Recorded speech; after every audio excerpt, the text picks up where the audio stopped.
नमस्कार, मैं हूं श्वेता सिंह और आप देख रहे हैं खबरदार। खबरदार में आज की सबसे बड़ी खबर जिस पर आपकी भी नजर है, यानी कि 17 तारीख के बाद क्या होने वाला है। क्या लॉकडाउन का एक और चरण हम देखेंगे या फिर कोरोना के साथ जीना सीखकर आप लॉकडाउन के बिना भी उसी तरीके से जिएंगे? क्योंकि अभी कोरोना की कोई दवाई हमारे सामने है नहीं, लेकिन इस पर मंथन चल रहा है बहुत। इस पर प्रधानमंत्री देश के अलग अलग राज्यों के मुख्यमंत्रियों के साथ एक मैराथन बैठक में इस समय जुटे हुए हैं।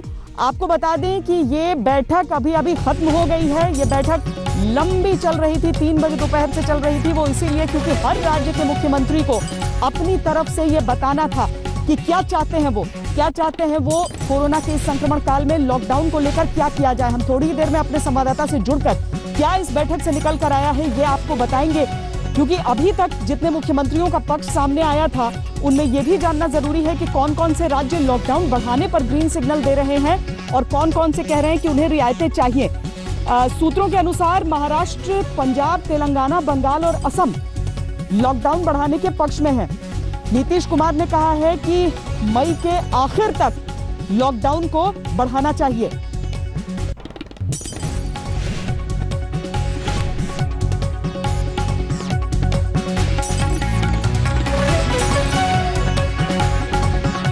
नीतीश कुमार जो शुरू से ये कह रहे थे कि जो प्रवासी हैं उन्हें उसी की जगह पर रहने देना चाहिए, उन्होंने आज भी यही बात कही है कि ट्रेन चलाने का जो आइडिया था, यानी कि अलग अलग जो श्रमिक एक्सप्रेस, जो श्रमिक स्पेशल ट्रेनें शुरू की गई हैं, वो आइडिया गलत है। ये नीतीश कुमार की तरफ से कहा गया है। तो चंद ऐसे राज्य हैं जो चाहते हैं कि लॉकडाउन जो है उसे अभी राष्ट्रीय तौर पर ही आगे बढ़ाया जाए, क्योंकि एक राज्य से निकलकर दूसरे राज्य तक ये संक्रमण न फैलने पाए। राज्यों को अपनी सीमाओं के भीतर यह आज़ादी हो कि किस तरीके से वो संक्रमण को रोक सकें, उसकी रोकथाम कर सकें।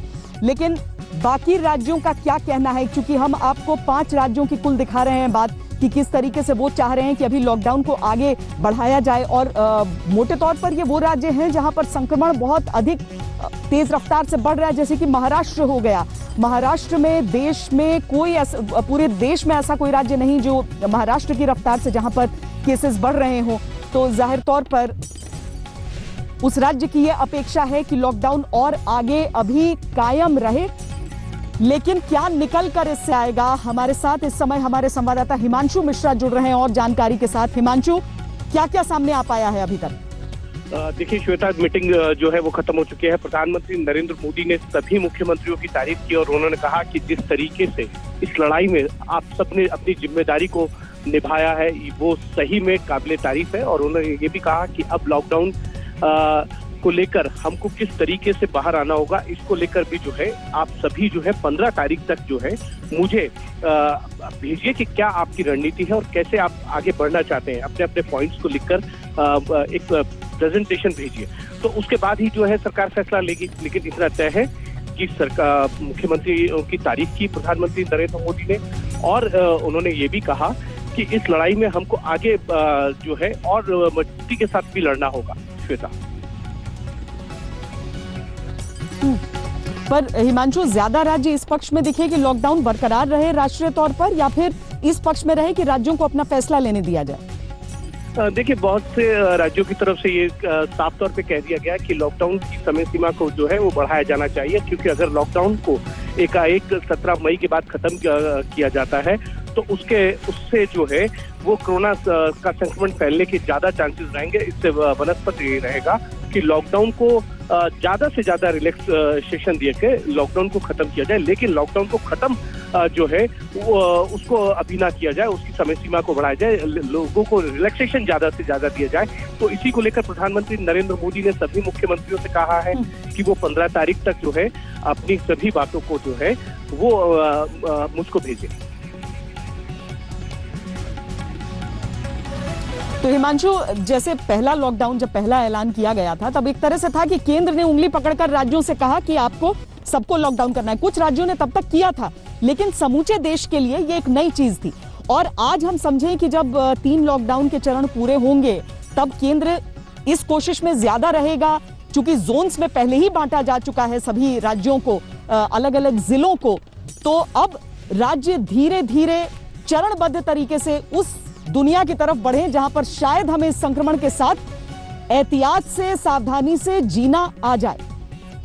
तो देखिए, बिल्कुल ये बात सही है कि कोविड के साथ साथ कैसे जीना है, इसको लेकर रणनीति बनानी होगी और इसी बात को लेकर प्रधानमंत्री नरेंद्र मोदी का फोकस भी रहा है। लेकिन सबसे बड़ी बात यह है कि जिस तरीके से लॉकडाउन 3 के अंदर रिलैक्सेशन दिया है, उसके बाद ये कह सकते हैं कि कुछ इंडस्ट्रीज, कुछ जनजीवन जो है वो थोड़ा बहुत सामान्य हुआ है। और अगर लॉकडाउन को फिर से बढ़ाया जाता है, चौथा लॉकडाउन जो है वो लगाया जाता है, तो उसमें और ज्यादा क्या रिलैक्सेशन दिया जाएगा, इसको लेकर श्वेता जो है वो रणनीति बनानी होगी। सबसे बड़ी बात यह है कि बहुत से राज्यों ने जो है वो विरोध किया है कि अभी यात्रियों के लिए जो है वो ट्रेनें ना ही चलाई जाए। उन्होंने कहा कि हवाई यात्राएं भी जो है वो शुरू नहीं की जानी चाहिए। अगर ऐसा होता है तो उससे जो है संक्रमण फैलने के ज्यादा चांसेस हैं। तो ये एक बड़ा विरोध जो है बहुत से राज्यों ने किया। साथ ही साथ कई राज्य ये चाहते हैं कि लॉकडाउन की समय सीमा को बढ़ाया जाए, जिसमें महाराष्ट्र है, तेलंगाना है, पंजाब है और दिल्ली है। ये सब लोग चाहते हैं कि लॉकडाउन की समय सीमा को जो है वो बढ़ाया जाए। लेकिन अब लॉकडाउन की समय सीमा को कहां तक बढ़ाया जाएगा, ये केंद्र सरकार को तय करना है और वो सभी स्टेट्स के मुख्यमंत्रियों की 15 तारीख तक जो रिपोर्ट भेजी जाएगी, उसके आधार पर केंद्र सरकार ये तय करेगी। और नीतीश कुमार को छोड़कर इतनी आक्रामकता से किसी ने ये बात रखी कि ट्रेनों को नहीं चलाना चाहिए था, या श्रमिक ट्रेनों के पक्ष में बाकी सब रहे? देखिए, ट्रेनों को नहीं चलाना चाहिए, इसको लेकर, यात्रियों की ट्रेनों को लेकर बहुत से लोगों ने जो है वो विरोध जताया। तेलंगाना के मुख्यमंत्री हैं, उन्होंने कहा, तमिलनाडु के मुख्यमंत्री ने कहा कि अभी ट्रेनों को जो है वो यात्रियों के लिए नहीं चलाया जाना चाहिए। जो माइग्रेंट लेबर है, प्रवासी मजदूर है, उनके लेकर किसी ने भी जो है ऑब्जेक्शन नहीं किया। नीतीश कुमार ने सिर्फ यात्री ट्रेनों को लेकर कहा है या श्रमिक ट्रेनों को लेकर भी समस्या है? देखिए, यात्री ट्रेनों को लेकर सबको समस्या है और वो ये चाहते हैं कि यात्री ट्रेनों को अभी फिलहाल जो है वो नहीं चलाया जाना चाहिए, क्योंकि अगर ऐसा होता है तो उनको एक राज्य से दूसरे राज्य में अगर वो जाएंगे तो उनको क्वारंटाइन करने के लिए बहुत ज्यादा जो है ये कह सकते हैं कि मेडिकल इक्विपमेंट की जरूरत होगी, बहुत सी जगहों की जरूरत होगी और बहुत से केयर टेकर, जो हॉस्पिटल के केयर टेकर होते हैं, उनकी जरूरत होगी। तो ऐसे में सब राज्य इस चीज से बचना चाहते हैं कि उनको जो है यात्री ट्रेनों को चलाया जाए और फ्लाइट्स को चलाया जाए, डोमेस्टिक फ्लाइट्स को। तो इसको लेकर सभी राज्य जो है एहतियात बरतना चाहते हैं और उनका कहना है कि अर्थव्यवस्था को पटरी पे लाने के लिए हमें अगर लॉकडाउन को बढ़ाना है तो उसमें कुछ रिलैक्सेशन देना होगा। पर रिलैक्सेशन और लॉकडाउन साथ साथ में, यानी कि अभी हम 20 तारीख से देख रहे थे कि पहले दूसरे चरण में ही कुछ रिलैक्सेशन शुरू हो गए थे हिमांशु, जिसके बाद तीसरे चरण में थोड़ा सा और वो आगे बढ़ा। लेकिन इस पूरी चर्चा में आपको जान पर चर्चा ज्यादा हावी लगी या जहान पर चर्चा?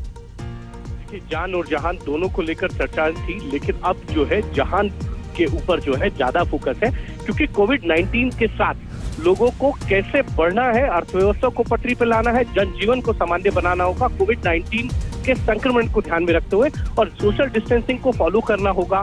तमाम तरीके की जो गाइडलाइन है होम मिनिस्ट्री की तरफ से जारी की गई है, उसको फॉलो अगर किया जाएगा तो सरकार का भी ये मानना है कि जिस तरीके से अभी तक पूरे विश्व के अंदर अगर देखें कोरोना का संक्रमण जिस तरीके से फैला, भारत उसको रोकने में बहुत अधिक सफल हुआ है। अगर इन गाइडलाइंस को जो है फॉलो नहीं किया गया तो संक्रमण फैलने की जो है वो कह सकते हैं कि उसकी ज्यादा रहेगी। लेकिन सबसे बड़ी बात यही है कि जनजीवन को भी सामान्य लाना होगा और जहान को भी देखना होगा, जान को जो है उसको भी बचाना होगा, और ये सबसे बड़ा फोकस होगा। और इसी को ध्यान में रखते हुए जो है अगर लॉकडाउन को बढ़ाया जाता है तो उसके अंदर जो है रिलैक्सेशन कैसे देना होगा, ये गाइडलाइन जो है MHA की तरफ से बनाई जाएगी। जी हिमांशु, बने रहिए हमारे साथ। राहुल श्रीवास्तव भी हमारे साथ, हमारे संवाददाता जुड़ रहे हैं। राहुल, एक तो ये जो पूरी बातचीत हुई है, दूसरी तरफ है वो तैयारियां जो कि कल सुबह से जो ट्रेनें चलेंगी, जो अलग अलग राज्यों की ओर जाती हुई ट्रेनें चलेंगी, उनकी तैयारियां हो चुकी हैं। तो अब राज्यों की जो आपत्ति है उसमें हम कल की तैयारियों को अब किस नजर से देखें? देखिए श्वेता, आज की मीटिंग का सबसे अहम मुद्दा ये था कि लॉकडाउन 3 के बाद भारत का नक्शा किस तरह का होगा।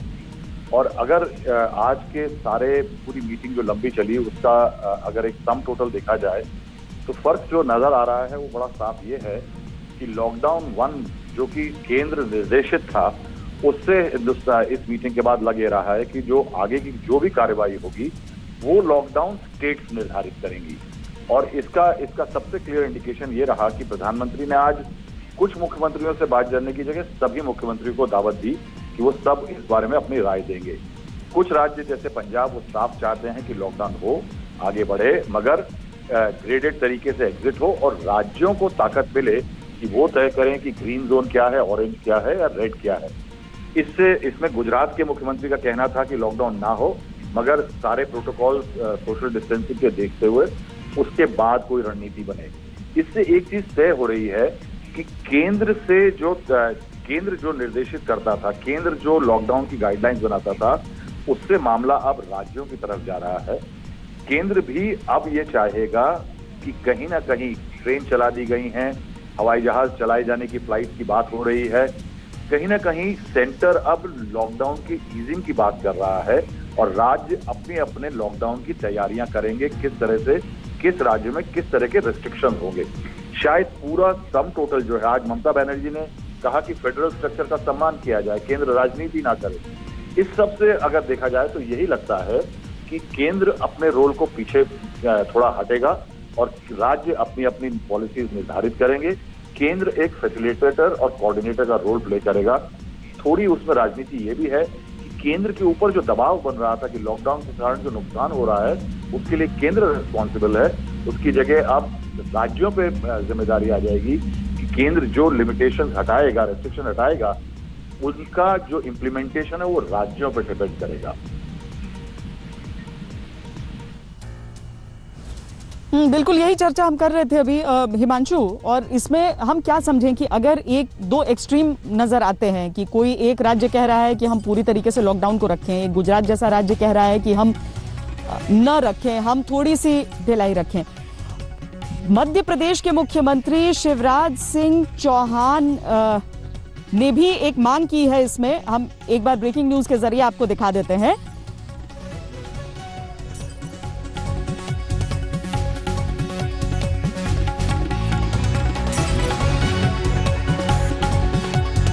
कि जो लॉकडाउन है वो केवल रेड जोन कंटेनमेंट एरिया में ये लॉकडाउन का पूरा असर रहे, बाकी इलाकों में उस तरीके से नहीं देखने को मिले।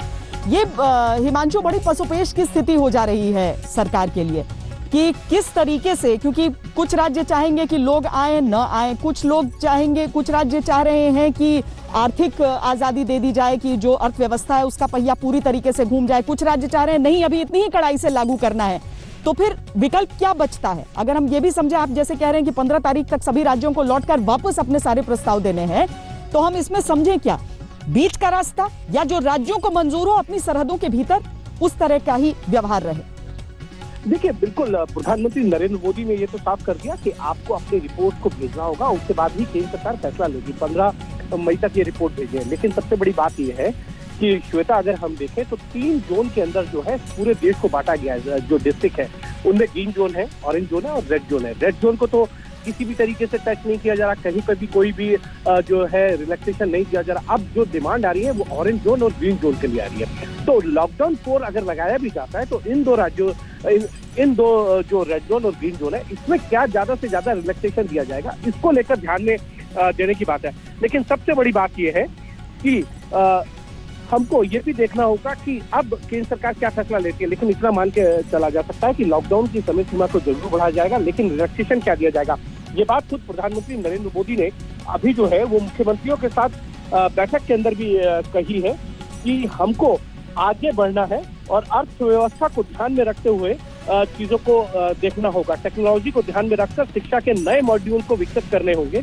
देश में पर्यटन की असीम संभावनाएं हैं, उसको भी नए नजरिए से देखना होगा। प्रधानमंत्री नरेंद्र मोदी ने यह भी कहा कि कोरोना के बाद एक नई जीवन शैली विकसित होगी। ये सारी चीजें अगर बताती है कि लॉकडाउन की समय सीमा बढ़ाई जाएगी, लेकिन ज्यादा से ज्यादा रिलैक्सेशन भी दिया जाएगा, जिससे अर्थव्यवस्था भी पटरी पे आए और जनजीवन भी सामान्य हो और जान को भी बचाया जा सके, और जहां जो है उसको लेकर कैसे आगे बढ़ा जाएगा। राहुल, अगर हम रेड, ग्रीन और ऑरेंज जोन को भी अगर हम देख लें, अगर दिल्ली जैसी जगह जहां पर 11 के 11 जिले यहां पर रेड जोन में आते हैं, लेकिन जब से रियायतें दी गई हैं तब से सड़क की तस्वीर बदली है, तब से बाजारों की तस्वीर बदली है।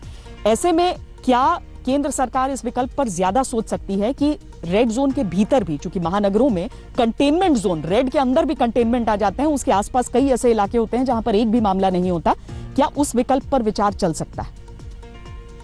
श्वेता, जब पिछली बार होम मिनिस्ट्री ने, गृह मंत्रालय ने जब गाइडलाइंस भेजी थी, तो तमाम राज्यों ने, विपक्षी राज्यों ने ये आरोप लगाया कि केंद्र दिल्ली में बैठ करके ये तय कर रहा है कि रेड जोन कौन से हैं और ग्रीन जोन कौन से हैं।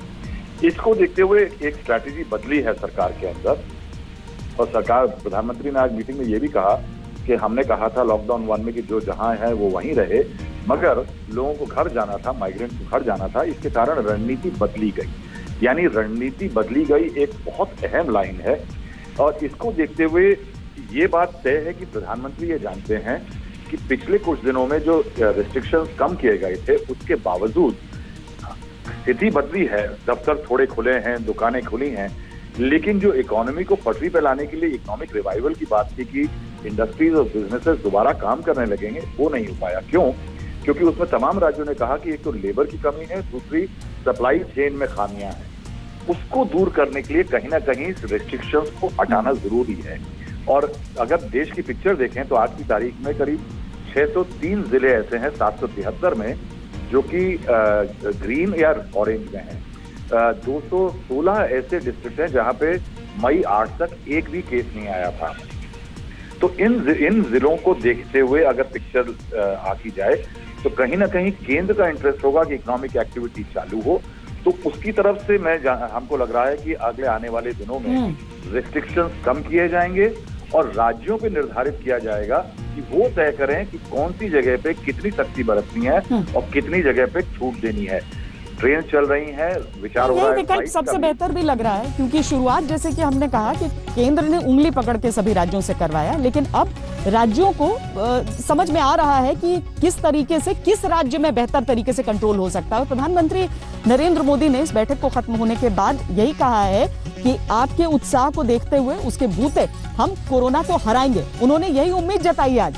दरअसल कुछ ऐसे लम्हे भी इस पूरी बैठक के दौरान आए जिसमें जैसे बंगाल जैसे राज्य की तरफ से ये कहा गया कि केंद्र ज्यादा दखल न दे, लेकिन इसके बावजूद बहुत जरूरी है कि इस पूरी लड़ाई में सब साथ रहें। तो प्रधानमंत्री ने संदेश यही दिया है। शुरुआत में भी उन्होंने सभी राज्यों की तारीफ की थी जिस तरीके से कोरोना से लड़ाई चल रही थी, और इस बैठक के खत्म होने के बाद प्रधानमंत्री ने कहा है कि ये जोश देखते हुए, इस जोश, इस उत्साह को देखते हुए, इसके बूते हम कोरोना को जरूर हराएंगे।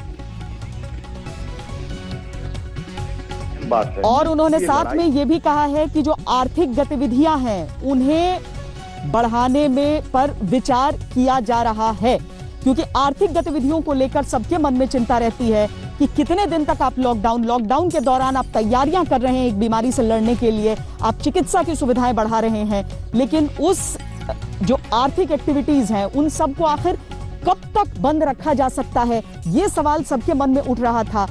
कई लोग ऐसे रहे जिनका रोजगार चला गया, कई लोग ऐसे रहे जिन्हें तनख्वाह नहीं मिल पाई, तो उनका क्या, किस तरीके से आर्थिक गतिविधियों को शुरू किया जा सकता है। और ये भी हिमांशु एक चरणबद्ध तरीके से ही होगा, ये तो शुरुआत से ही तय था, लेकिन अब हम समझें कि जो चौथा संस्करण अगर इसका होगा भी लॉकडाउन का, अगर ये राष्ट्रव्यापी भी इसका ऐलान किया जाता है, तो अब अर्थव्यवस्था की पूरी देखभाल की जाएगी और उसे वापस पटरी पर लौटाने की कवायद भी दिखेगी।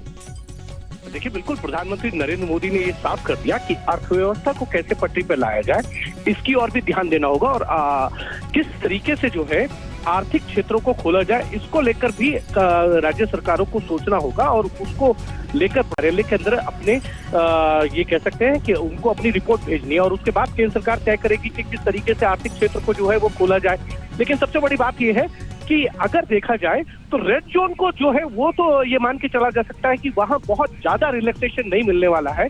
ऑरेंज और ग्रीन जोन के अंदर जो है, जो आर्थिक ये कह सकते हैं कि क्षेत्र में काम करने वाली फैक्ट्रियां हैं या मिल हैं या छोटे कारखाने हैं, उनको किस तरीके से और ज्यादा रिलैक्सेशन मिलेगा, ये अगर लॉकडाउन की समय सीमा बढ़ाई जाती है श्वेता, तो उसके बाद ये माना जा सकता है कि इन क्षेत्रों को ज्यादा से ज्यादा रिलैक्सेशन देकर अर्थव्यवस्था को पटरी पर लाने की कोशिश की जाएगी। लेकिन जो बात राहुल अभी कह रहे थे कि बिल्कुल अगर ये रिलैक्सेशन दिया जाएगा तो सबसे बड़ी समस्या यही आएगी कि लेबर्स कहाँ है, क्योंकि लेबर्स अपने अपने गृह राज्यों के अंदर जा चुकी है।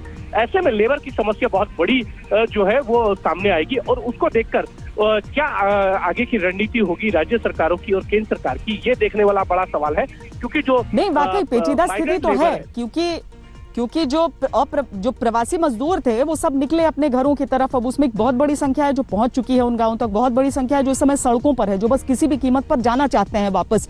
लेकिन इस सब के बीच अलग अलग राज्यों का प्रश्न भी जुड़ जाता है और हम आपको सीधे लिए चलते हैं गुजरात इस समय, जहां अहमदाबाद से हमारी संवाददाता गोपी घांगर इस समय हमारे साथ जुड़ रही है। गोपी, तमाम मुख्यमंत्रियों के बीच एक विजय रूपाणी ऐसे थे जिन्होंने कहा कि लॉकडाउन को आगे नहीं बढ़ना चाहिए। बिल्कुल, मैं आपको बता दूं श्वेता कि जिस तरीके से गुजरात के अंदर, हालांकि गुजरात हॉटस्पॉट बना हुआ है, लेकिन इंडस्ट्रीज जो गुजरात के अंदर आई हुई है, और आपको जानकर ताज्जुब होगा कि करीब 40 लाख से ज्यादा गुजरात के अंदर प्रवासी मजदूर यहाँ पे बसे हुए हैं। वैसे में अगर प्रवासी मजदूर के लिए आप देख सकती हैं कि अब तक करीब 150 से ज्यादा जो श्रमिक ट्रेन है वो यहाँ से चलाई गई है। बावजूद उसके अभी भी हजारों मजदूर सड़क पर फंसे हुए हैं, सड़क पर बैठे हुए हैं। कहीं ना कहीं अगर इंडस्ट्रीज एक बार शुरू हो जाएगी तो जो मजदूर अपने गांव जाना चाहते हैं, जो रोजगार की बात कर रहे हैं, जो हमेशा ये कह रहे हैं कि हमें खाना पूरा नहीं मिल रहा है, क्योंकि लगातार लॉकडाउन जब से चल रहा है तब से उनके पास ये हर रोज कमा के हर रोज खाने वाले मजदूर है। वैसे में अगर उनको खाना नहीं मिलता है तो उनका जीना काफी मुश्किल हो रहा है। आज हम कई ऐसे मजदूर को मिले जो ये कहते हैं कि हमें खाना जो मिलता है वो हमारे बच्चों को खिला देते हैं, हम भूखे पेट ही सो जाते हैं। तो वैसे में ये सारी चैलेंजेस काफी ज्यादा है गुजरात के अंदर। और अगर हॉटस्पॉट की बात की जाए तो अहमदाबाद खुद हॉटस्पॉट बना हुआ है। 8000 से ज्यादा अहमदाबाद में और खास करके गुजरात में केसेस दर्ज हो चुके हैं। तो वैसे में सबसे बड़ी चुनौती जो है, क्योंकि हमेशा मजदूर जो है वो सड़क पे उतर रहे हैं, ये कह रहे हैं कि हमें खाना दीजिए, हम कोरोना से नहीं, हम भूख से मर जाएंगे। तो ये सारी चीजें भी देखने के लिए प्रशासन के लिए वाकई गोपी ऐसी ही तस्वीर हर जगह देखने को मिल रही है। जहां पर खाने की भी व्यवस्था है वहां पर भी वो चाहते हैं कि अपने गांव एक बार सब चले जाएं, क्योंकि ज्यादा महफूज वो महसूस कर रहे हैं। लेकिन इस समय मंजीत नेगी एक बहुत महत्वपूर्ण खबर के साथ हमारे साथ जुड़ रहे हैं। मंजीत, ये बता रहे हैं आप कि प्रधानमंत्री नरेंद्र मोदी चाहते हैं कि राज्यों के हिसाब से, वो राज्य अपने हिसाब से इस लॉकडाउन को लेकर फैसला करें। विस्तार से समझाइए क्या है उनकी इस बात में।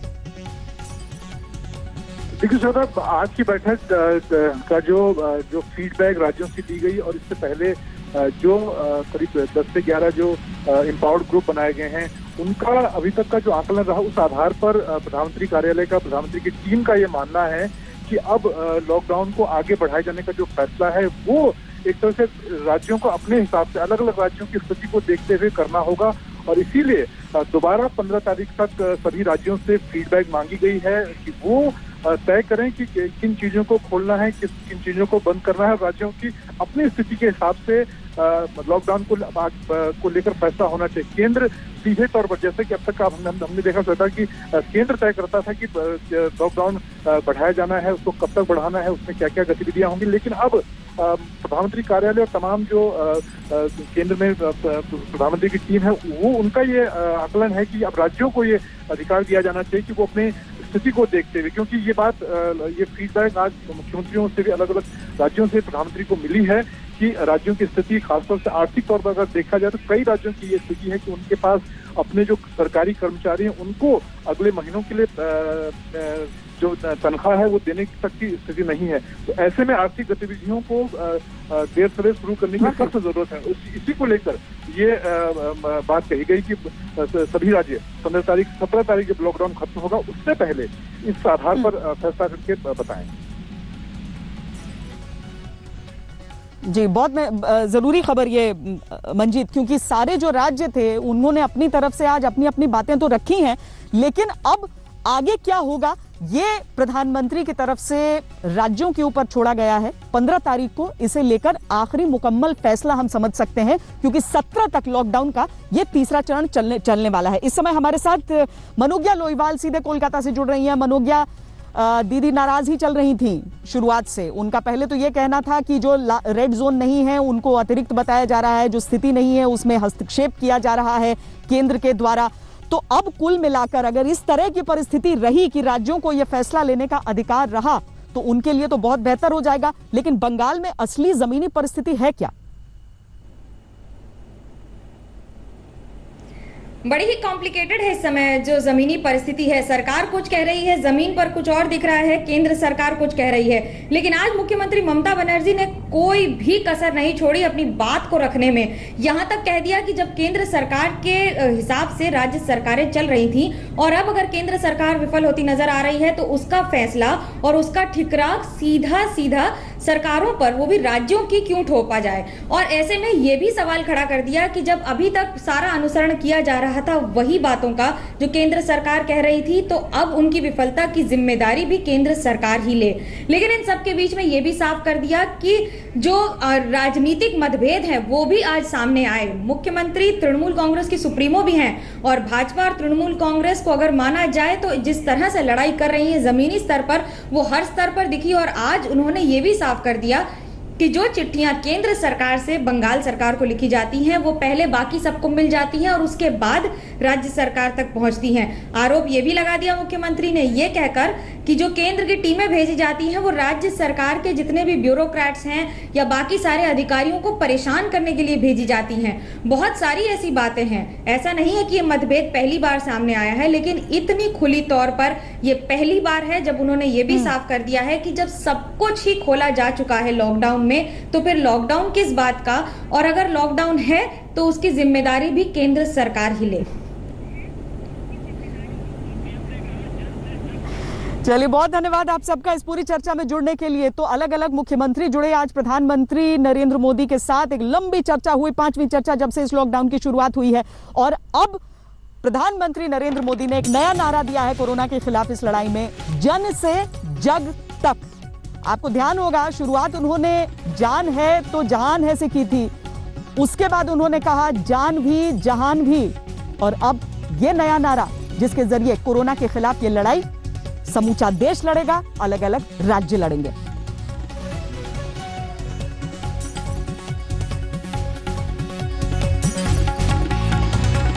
तो ये लंबी बैठक चली जिसका लबोलुआब ये निकलकर हमारे सामने आ रहा है कि राज्यों को 15 तारीख तक अपना ये एक तरह से सारा निर्णय लेना है, बताना है कि क्या क्या वो चाहते हैं। और उन्होंने ये भी कहा कि विश्व युद्ध की तरह कोरोना का जब ये संकट काल खत्म होगा, तब जैसे विश्व युद्ध के बाद पूरी दुनिया बदली थी, वैसे ही कोरोना के बाद ये पूरी दुनिया बदल जाएगी। मुख्यमंत्रियों के साथ ये बैठक पूरी हो चुकी है और उस बैठक में से जो कुछ निकल कर आया है वो यही है कि अब 15 तारीख का इंतजार करना होगा, राज्य क्या फैसला लेते हैं। हालांकि अपनी तरफ से उन्होंने तमाम बातें कही हैं, लेकिन अब वो 15 तारीख तक ये बताएंगे कि किस तरीके से वो अब इस लॉकडाउन में आगे बढ़ना चाहते हैं। केंद्र की तरफ से कोशिश यही है कि अब राज्यों को अपने स्तर पर यह फैसला लेना चाहिए, क्योंकि अलग अलग जोन्स में जिस तरीके से कोरोना का जो संक्रमण है वो बढ़ रहा है, किस तरीके से ग्रीन जोन्स कुछ कम हो रहे हैं, ऑरेंज जोन्स में तब्दील हो रहे हैं, संक्रमण का आंकड़ा बाकी इलाकों में फैल रहा है, इसे लेकर अब जो जमीनी स्तर पर, राज्य के स्तर पर सबको फैसला करना पड़ेगा।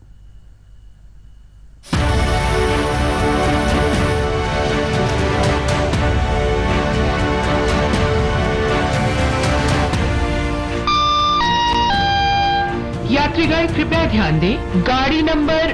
जिन पैसेंजर ट्रेनों का चक्का 25 मार्च को रुका था, उसे दोबारा चलाने का काउंटडाउन शुरू हो चुका है। नई दिल्ली को जोड़ने वाली 15 जोड़ी ट्रेनें मंगलवार से चलने जा रही हैं और इन सभी 15 जोड़ी ट्रेनों की टाइमिंग भी आ गई है। नई दिल्ली से मुंबई सेंट्रल के लिए ट्रेन शाम 4:55 पर छूटेगी। नई दिल्ली से बेंगलुरु के लिए ट्रेन रात 9 बजे रवाना होगी। नई दिल्ली से चेन्नई के लिए शाम 4 बजे ट्रेन चलेगी। नई दिल्ली से हावड़ा के लिए ट्रेन की टाइमिंग शाम 4:55 है। लॉकडाउन की घोषणा जब पहली बार की गई थी तो इतने अचानक की गई थी कि जो जहां था वहीं पर फंस गया था। श्रमिक स्पेशल ट्रेनों को चलाया गया ताकि जो दिहाड़ी मजदूर हैं या फिर ऐसे वर्ग के लोग जो किस तरीके से जिए उन्हें समझ नहीं आ रहा था, जो अपने घरों की ओर निकलना चाहते थे, वो सारे लोग अपने अपने घरों की ओर जा सकें। लेकिन अब ये भी जरूरत साथ साथ में महसूस हुई कि कई और ऐसे लोग हैं जो अपने घरों की तरफ जाना चाहते हैं, लेकिन इस कारण कि एक राज्य से दूसरे राज्य तक आप जा नहीं सकते हैं, वो जा नहीं पा रहे हैं। इसीलिए अब इन स्पेशल ट्रेनों की व्यवस्था की जा रही है। लेकिन एक बार फिर सबसे ज्यादा जो ध्यान रखना होगा वो ट्रेन के भीतर, जो आमतौर पर हम यात्रा देखने के आदी हैं, और अब जो यात्रा हमें करनी पड़ेगी, यानी एक दूसरे से दूरी भी और पूरे एहतियात भी। नए दौर में जो यात्री गाड़ियां फिलहाल चलने जा रही हैं, उनमें पहले से बहुत कुछ बदला होगा। जो नए नियम हैं, उसके तहत सिर्फ कंफर्म ई टिकट पर यात्रा होगी। यात्रा से पहले हर एक व्यक्ति की स्क्रीनिंग होगी। ऐसे व्यक्ति ही यात्रा कर पाएंगे जिनमें कोरोना के लक्षण नहीं होंगे। स्टेशन और ट्रेन में हैंड सैनिटाइजर मिलेगा। यात्रा के दौरान चेहरे को ढकना जरूरी होगा।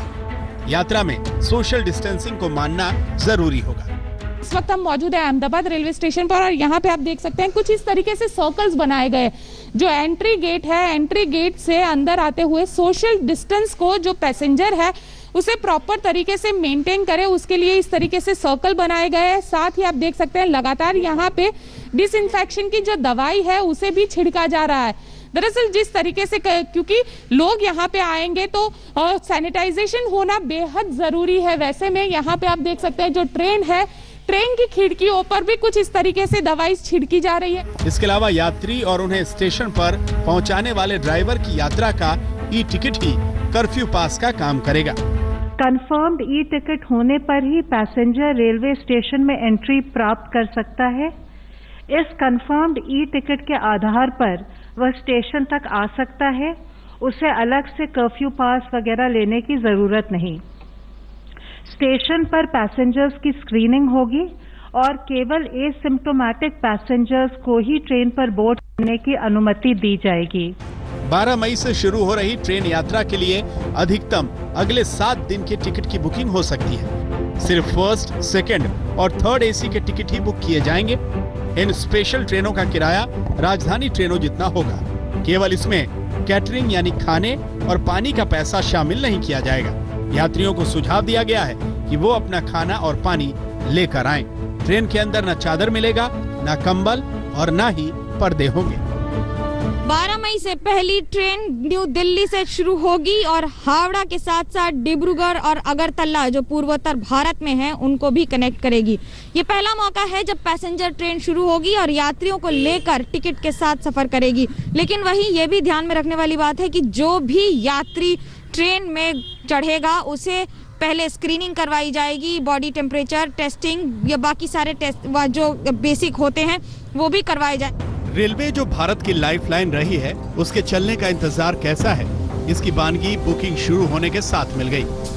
सोमवार शाम 4 बजे जब बुकिंग शुरू हुई तो IRCTC की वेबसाइट हैंग कर गई और फिर टिकटों की बुकिंग ठप पड़ गई। इसके बाद रेल मंत्रालय की ओर से कहा गया कि स्पेशल ट्रेनों से जुड़ा डेटा IRCTC की वेबसाइट पर डाला जा रहा है। ट्रेन टिकट की बुकिंग कुछ देर में संभव होगी, थोड़ा इंतजार करें, असुविधा के लिए खेद है। बाद में शाम 6 बजे से बुकिंग शुरू हुई, लेकिन वेबसाइटों के धीमे चलने की रिपोर्ट है। तो नहीं, इसमें तो देखो हम तो फेस करना पड़ेगा। इतना दिन के बाद हम चालू कर रहे हैं, टेक्निकल प्रॉब्लम रहेगा, लाइन का प्रॉब्लम रहेगा, वो करके हम जो भी इसमें प्रयाण करने वाला लोग है उनका टिकट रिजर्वेशन कंफर्म होने के बाद ही प्रयाण कर सकते हैं। कोई भी जाकर ट्रेन में पहले जैसा ठहरने का सवाल ही नहीं है। इधर पैसेंजर ट्रेन चल रही हैं, तो उधर श्रमिक स्पेशल ट्रेनों से अब तक लाखों मजदूर अपने राज्यों तक पहुंच गए हैं। अगले कुछ हफ्तों तक श्रमिक स्पेशल ट्रेनें चलनी हैं। हालांकि अभी भी तमाम मजदूर पैदल ही निकल रहे हैं। इसीलिए गृह मंत्रालय को राज्यों को चिट्ठी लिखनी पड़ी है, जिसमें कहा गया है कि राज्य सुनिश्चित करें कि कोई भी प्रवासी सड़क और रेलवे ट्रैक के रास्ते पैदल ना चले। जरूरी हो तो उनके लिए बसों का इंतजाम हो और उन्हें राहत कैंपों में रखा जाए। डीसी में और उसके पश्चात गृह मंत्रालय ने पत्र द्वारा राज्य सरकारों से अनुरोध किया है कि वे सुनिश्चित करें कि किसी भी हालात में प्रवासी श्रमिक सड़क और रेलवे पटरियों का सहारा ना लें। यदि ये सड़क या रेलवे पटरियों पर पैदल यात्रा करते हुए पाए जाते हैं तो उनके लिए बस या ट्रेन द्वारा यात्रा की व्यवस्था करने की चेष्टा की जाए। तब तक उनकी नजदीकी शेल्टर होम में रहने की और उनके लिए भोजन पानी की व्यवस्था की जाए। लॉकडाउन में मजदूरों की समस्या सबसे बड़ी बनकर आई है, इसीलिए अब केंद्र से लेकर राज्य तक उसके लिए विशेष इंतजामों की बात कर रहे हैं। दिल्ली से श्वेता सिंह, आशुतोष और हैदराबाद से आशीष पांडे के साथ आज तक ब्यूरो। अब देखिए, सभी राज्यों की तरफ से आपत्ति भी आई है कि जो यात्री ट्रेनें हैं उन्हें न चलाया जाए, लेकिन 7:30 बजे तक करीब 18,000 बुकिंग्स हो चुकी हैं। एक ब्रेक के लिए रुक रहे हैं, रहिए खबरदार। हम आपको जल्दी से ये भी दिखाते हैं कि 3 जोन्स में बांटा तो गया देश के अलग अलग जिलों को, लेकिन इस समय क्या परिस्थिति है, क्या ग्रीन किस तरीके से ऑरेंज में तब्दील हो रहा है। 1 मई को 130 हॉटस्पॉट थे, 284 ऑरेंज जोन, 319 ग्रीन जोन, लेकिन 10 मई को ऑरेंज जोन्स की संख्या 284 से 418 हो गई। ग्रीन जोन्स जिनमें एक भी केस नहीं था, उनकी संख्या 319 से घटकर 179 रह गई। सीधा सा मतलब कि अब कोरोना के मामले वहां से भी आ रहे हैं जहां पर अभी तक एक भी मामला नहीं था। एक ब्रेक के लिए रुक रहे हैं, आप रहिए खबरदार।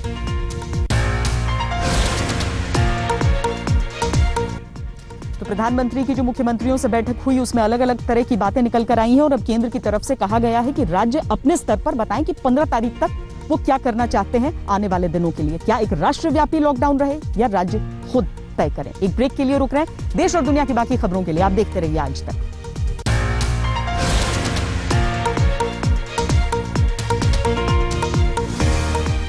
नमस्कार, मैं हूं अंजना ओम कश्यप। हमें उम्मीद है ये वीडियो आपको पसंद आया होगा। लेटेस्ट खबरों के लिए यूं ही देखते रहिए आज तक और इस वीडियो के पसंद आने पर लाइक, शेयर एंड सब्सक्राइब करना ना भूलें।